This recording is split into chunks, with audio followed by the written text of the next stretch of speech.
All right, in this video, we're going to be doing some review. We're going to be doing some Kahoot questions and then also some Jeopardy questions. Possibly could be on the test, I am told. So I just wanted to make this easy within a video so you can listen to these questions and really retain what the answer is rather than just looking in a notebook and reading it. I always respond better when I'm listening to something.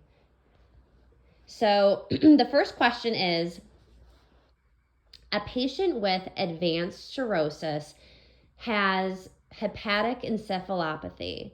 The nurse suspects to assess for which of the following? And the answer is asbestos.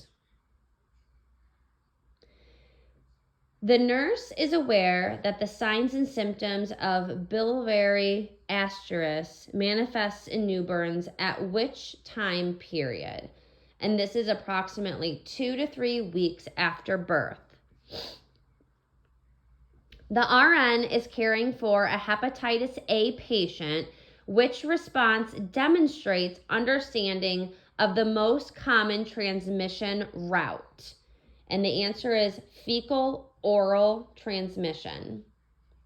The RN is caring for cirrhosis patient with thrombocytopenia and elevated PTINR. Which complications is this patient most at risk for? And this would be GI hemorrhage. The RN is caring for a patient with a long history of cirrhosis. Which findings would cue the nurse to ask for further information? And this answer would be acetaminophen use for pain. And we know that acetaminophen is conjugated with cirrhosis patients.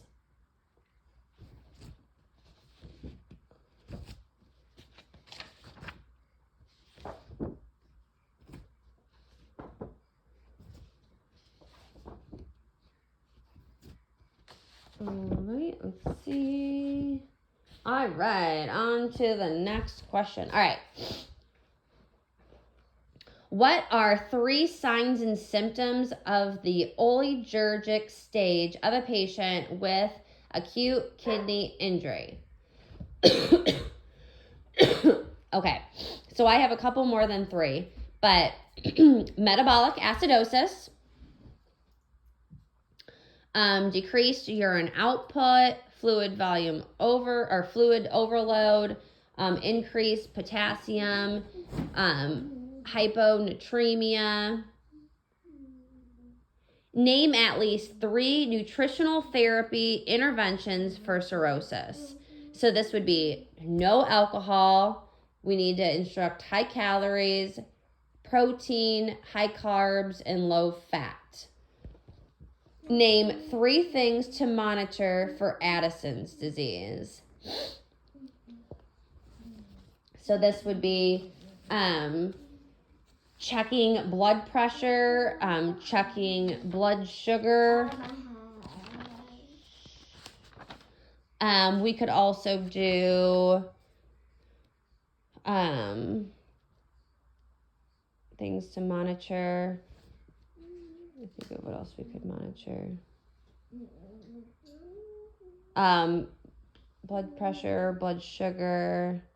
We might also want to check steroid level, how they're doing with that, because they're going to be on that lifelong as well. But I would probably say checking labs, checking for hypovolemic, and then also hyper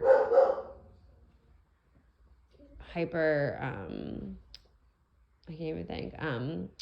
Sorry, I lost my train of thought. Hyperpotassium, hyperkalemia. Write name 3 priority NANDA SMART goals for acute kidney injury. So this could be impaired fluid balance. Patient will not gain 5 pounds during shift. Decreased cardiac output. Patient will have a heart rate less by 100 by the end of the shift. Name 2 signs and symptoms of biliary atreus and when it presents. So we talked about how that will happen about 2 to 3 weeks post-birth. Jaundice, maybe some white stool. Some 3 interventions for hyperkalemia. So we're looking for meds, 3 interventions. So K-lactate, that's going to cause that diarrhea. That's going to flush that potassium out. That calcium gluconate, and then insulin, especially with, just insulin, or we can also do monitoring. For an intervention, we can also do monitoring with EKG. So for lab values, the RN will want to monitor with cirrhosis. So that would be your bilirubin, CBC, the ALT, the AST, and creatinine most likely as well. What are 2 modifiable risk factors for chronic kidney disease? That would be alcohol and hypertension. Non-modifiable, like things that we cannot change. Well, we can't change if they have diabetes mellitus, and we can't change their age. Name 2 interventions for syndrome of inappropriate antidiuretic hormone. So interventions, we talked about seizure precautions because of that low sodium levels. We're going to do daily weights, loop diuretics, and then strict monitoring of that intake and output. What are 2 key symptoms or signs of diabetes insipidus? That would be that increase, that uber urine output, and then that polydipsia, that increased thirst. It could also be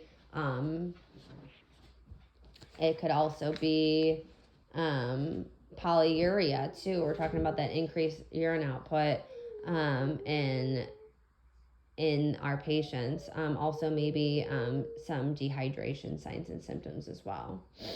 Let's see what else.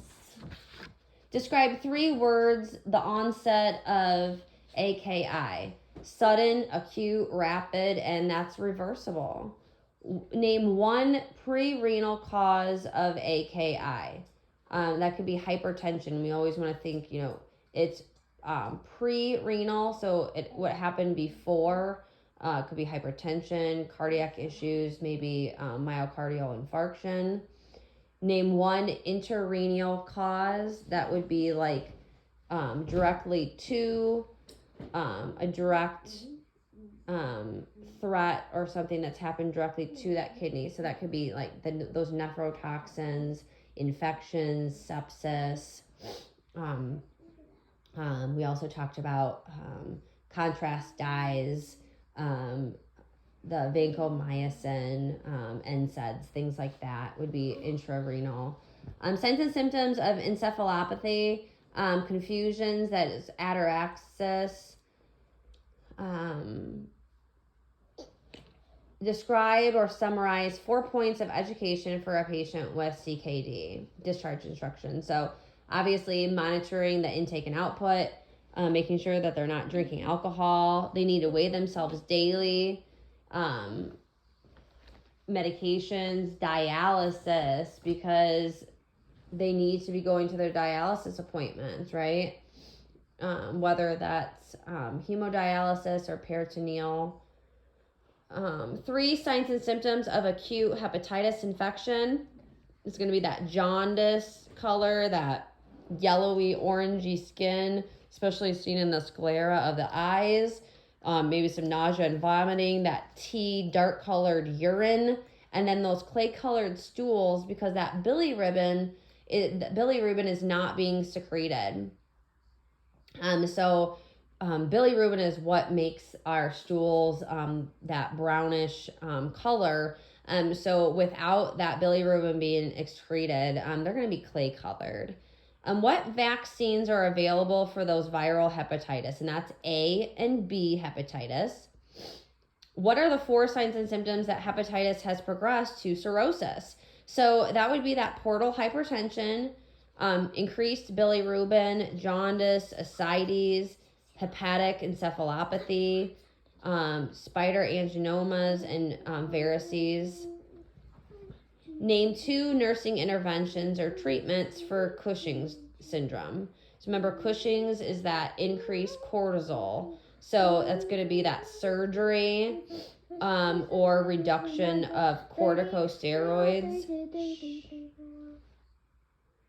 What calcium carbonate does for people with CKD. So calcium carbonate, remember we talked about in that CKD video that it decreases phosphorus. So calcium carbonate is a fancy word for Tums, but that's actually what Tums is. It's a phosphate binder.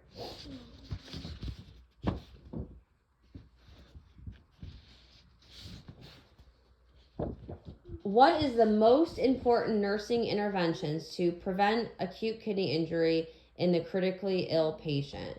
And that would be maintaining fluid volume and cardiac output.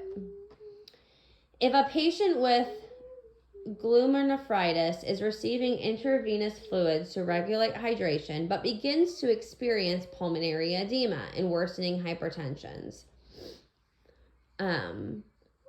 blood serum shows hyperkalemia and high BUN. So this person is going to need dialysis to help remove that excess fluid and waste products out of that blood.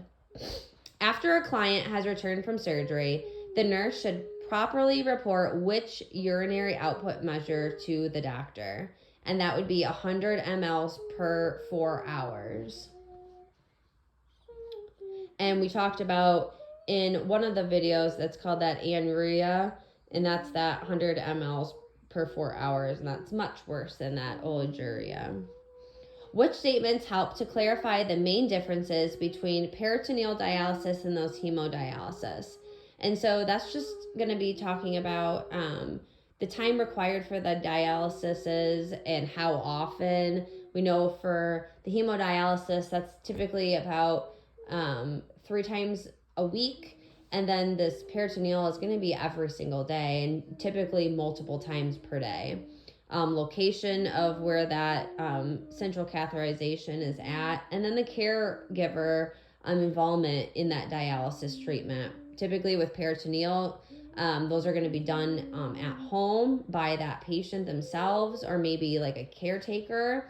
With hemodialysis, you're going to be going outside of the home to a dialysis center, or if you're in the hospital, you can receive it there. Which elements of the dietary regimen are helpful in therapeutic management of a child with CKD? We're going to limit fluid intake. We are going to include foods that the child enjoys and individualize the plan within restrictive parameters. All right. A patient diagnosed with frequent UTIs, the nurse reviews the patient's medical history and determines that the patient is at risk for acute kidney injury. So this would be dehydration, renal calculi, and hypertension. A patient with advanced cirrhosis has been diagnosed with portal systemic encephalopathy. The nurse expects to assess for which of the following: hand tremors, that asterisk. Hepatic encephalopathy results from the accumulation of those neurotoxins in the blood, and that's going to be specifically that ammonia. And the nurse needs to assess for the signs of those neurological involvement, especially with those flapping of the hands, that asterisk or the asterisk, the flapping of the hands. Specifically those hand tremors, and then changes in agitation, confusion, mental. Those are all common with those hepatic encephalopathy, and we talked about that ammonia, and then that medication would be that lactulose.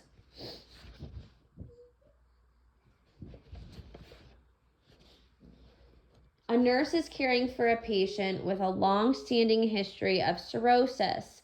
Which findings on admission would cue the nurse to ask for further information from the patient or caregiver? And we talked about uses acetaminophen for pain, lethargic and oriented times 1 to person, which wouldn't be normal, and consumes 1 to 2 alcohol beverages per week. Mommy. Let me see if I have any more. I think that might do it for those questions. I need some of those. Okay, I think that's it.